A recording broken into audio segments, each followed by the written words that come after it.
राज्यातील सर्वात फेमस योजना माझी लाडकी बहीण योजनेमार्फत 3,000 रुपये वाटप आज सुरू झाली. हो, वाटप सुरू झाले.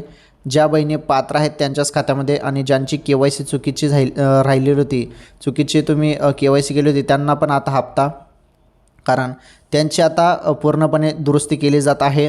आणि आता ज्या बहिणी पात्र असून तरी हप्ता बंद करण्यात आला आहे फक्त KYCमुळे, त्या बहिणींना पण हप्ता आता सुरू होईल.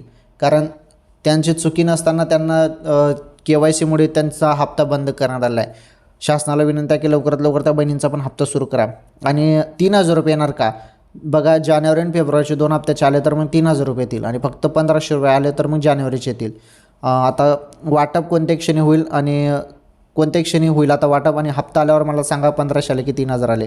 कारण कोणत्या क्षणी तुम्हाला मोबाईलवरती मेसेज येतील आता हप्ता जमा होण्यासंदर्भात. अपडेट तुम्हाला आल्यानंतर मला कळवा. ओके, फार महत्त्वाची माहिती होती ही राज्यातील बहिणींसाठी, लाडक्या बहिणींसाठी.